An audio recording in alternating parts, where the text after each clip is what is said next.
ইসলামী আন্দোলন একটা আদর্শিক সংগঠন। আমাদের সুনির্দিষ্ট লক্ষ্য আছে, উদ্দেশ্য আছে। আমাদের সব কিছুই লক্ষ্য উদ্দেশ্যকে কেন্দ্র করেই আবর্তিত হয়। তো খলিফা হওয়াই শর্ত, এটা আমাদের কোনো কি বলে এটাকে, আমাদের সাংগঠনিক কোনো নিয়মের মধ্যে নেই, আমাদের গঠনতন্ত্রেও নেই। এটা আমার জন্য অবশ্যই চ্যালেঞ্জিং বিষয় যে আমার পূর্ববর্তী যারা ছিলেন, বিগত মহাসচিব, তার আগের মহাসচিব, তিনি খলিফা ছিলেন না। ব্যর্থতা এটা কে বলেছে? নির্বাচনে ব্যর্থতা কখন হবে? যখন আমরা আমাদের ফলাফলটা আগের তুলনায় খারাপ হবে। আমাদের যে প্রত্যাশা ছিল বা এদেশের ইসলামপন্থী গণমানুষের যে আকাঙ্ক্ষা ছিল, সেটা হয়তো বাস্তবায়ন হয় না। মাত্র রাজনৈতিক দল ইসলামী আন্দোলন বাংলাদেশ যেমন একজন এমপি পেয়েছে, আবার প্রায় 3% ভোটও পেয়েছে।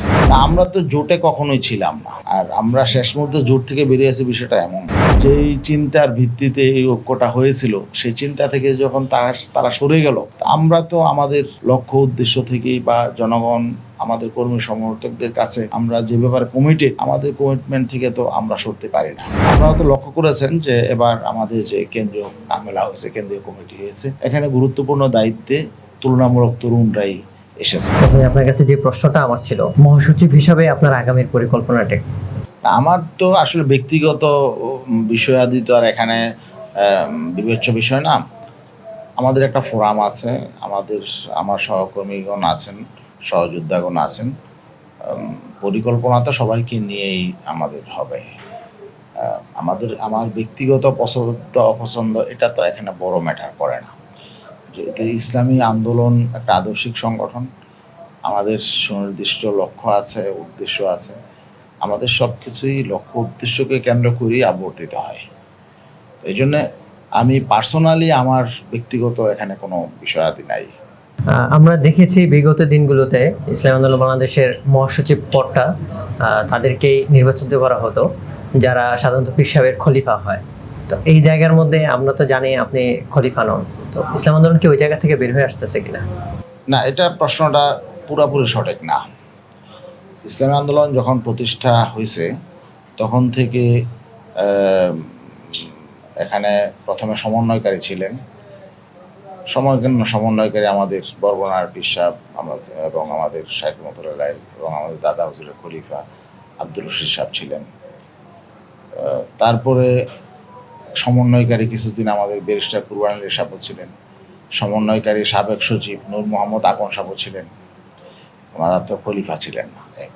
তারপরে আমাদের বরগুনার পীর সাহেব হুজুরের বিদায়ের পর ওনার পরিবর্তে যিনি এসেছেন মাওলানা নুরুল হুদা ফয়েজি সাহেব হুজুর যখন এখানে মহাসচিবের দায়িত্ব পেয়েছেন, তখন কিন্তু তিনি খলিফা ছিলেন না। উনি খেলাফত পেয়েছিলেন আরও বেশ কিছুদিন পরে। অতএব এখানে মহাসচিব যারা হয়েছেন, তারা খলিফা হওয়ার পরেই মহাসচিব হয়েছেন, এটা পুরোপুরি সঠিক না। হ্যাঁ, অবশ্যই অতীতে যারা এখানে মহাসচিবের দায়িত্ব পালন করেছেন, তাদের মধ্যে অধিকাংশই তরিকার সাথে ওনাদের খুব গভীর সম্পর্ক ছিল এবং বেশিরভাগই খেলাফত প্রাপ্ত ছিলেন, সেটা ঠিক আছে। কিন্তু খলিফা হওয়াই শর্ত, এটা আমাদের কোনো কি বলে এটাকে, আমাদের সাংগঠনিক কোনো নিয়মের মধ্যে নেই, আমাদের গঠনতন্ত্রেও নেই।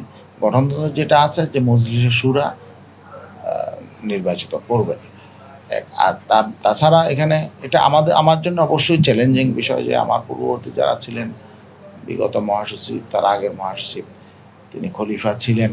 সে কারণে এখানে যেহেতু আমাদের সংগঠনটা শুধু রাজনীতি সংগঠন এমন না, এর বাইরে আমাদের মানুষের ব্যক্তিগত ইসলাহের জন্য আমাদের একটা আধ্যাত্মিক সংগঠন আছে এবং আমাদের জনশক্তির মধ্যে আধ্যাত্মিক সংগঠনের মধ্য দিয়ে যারা এখানে আসে, এদের সংখ্যাটাই বেশি।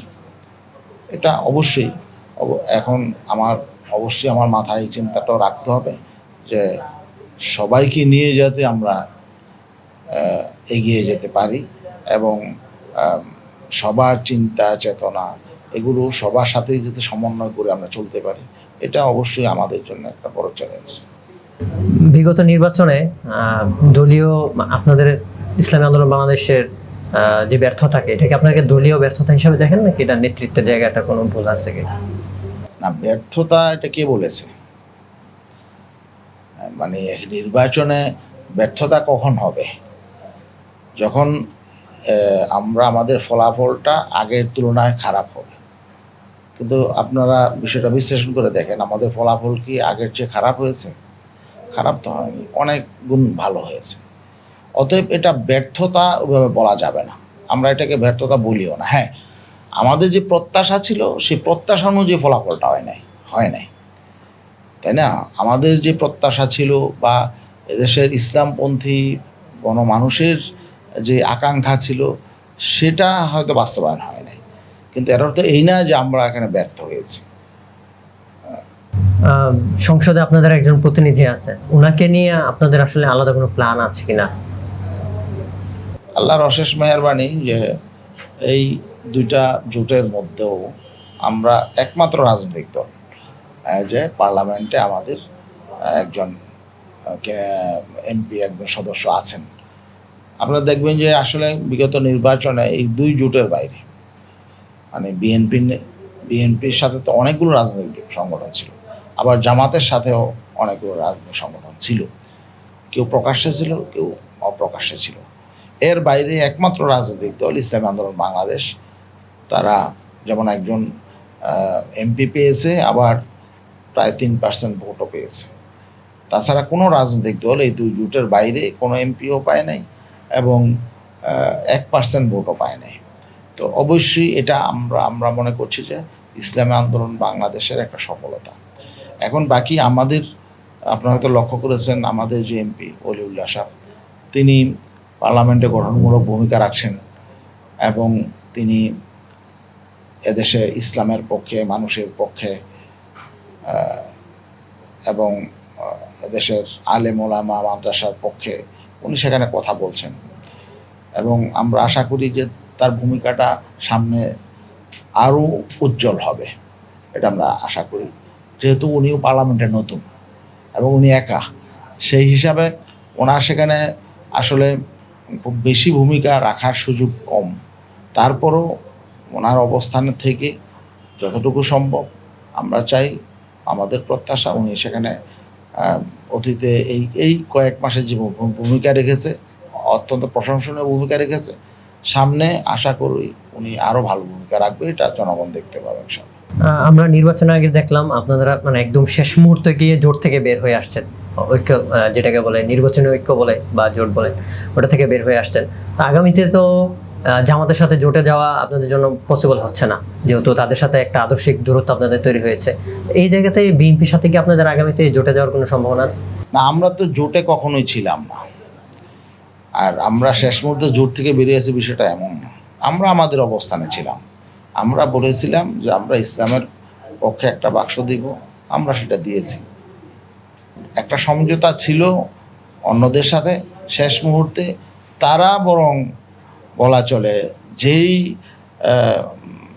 অঙ্গীকারের ভিত্তিতে বা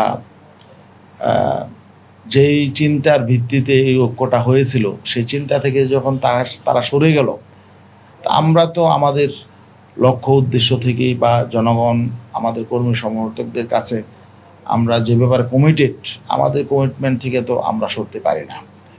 আমরা নীতি আদর্শের রাজনীতি করি, আমরা আমাদের অবস্থান থেকে সরি নাই। হ্যাঁ, অন্যরা যেহেতু সরে গেছে, এই জন্য তাদের সাথে আমাদের ঐক্যটা টিকে নাই। তরুণ নেতৃত্ব নিয়ে আপনাদের ভাবনা কি? আপনারা তো লক্ষ্য করেছেন যে এবার আমাদের যে কেন্দ্রীয় আমেলা হয়েছে, কেন্দ্রীয় কমিটি হয়েছে, এখানে গুরুত্বপূর্ণ দায়িত্বে তুলনামূলক তরুণরাই এসেছে। অবশ্যই এই যে জুলাই অভ্যুত্থানে তরুণদের সবচেয়ে বড় ভূমিকা ছিল।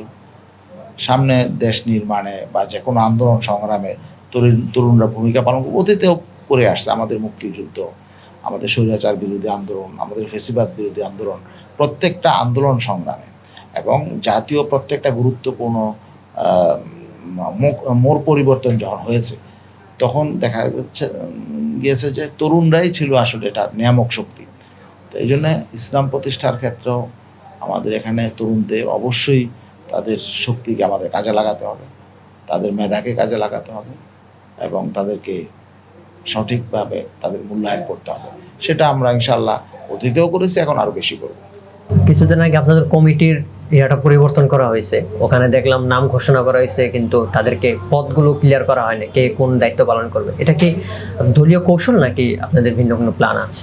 না, আমাদের যে নামটা ঘোষণা করা হয়েছে, আমাদের সিনিয়র কিছু দায়িত্বশীলের নাম সেখানে পদ হয়েছিল। বাকি অন্যদের শুধু নাম, মানে আমাদের আমেলা বা যেটা আমাদের নির্বাহী পরিষদ, সেটার সদস্য কারা হবে তার নাম ঘোষণা করা হয়েছে।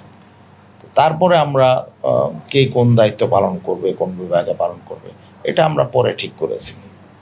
এতে তেমন তো সমস্যা নেই, বরং এটাতে সুবিধা যেটা হয়েছে যে আমরা একটু সময় নিয়ে কথাবার্তা বলে আমরা এগুলো করতে পেরেছি, এবং এটাও আমাদের নতুন একটা সংস্কারের একটা প্রাথমিক একটা পদক্ষেপ, যে আমরা সংগঠনকে যে গতিশীল করার জন্যে এবং আরও এটাকে সময়োপযোগী করার জন্যে আমরা যে এবার উদ্যোগগুলো নিয়েছি, এর একটা অংশ এটা বলা চলে, এটা প্রাথমিক সংস্কারের একটা অংশ।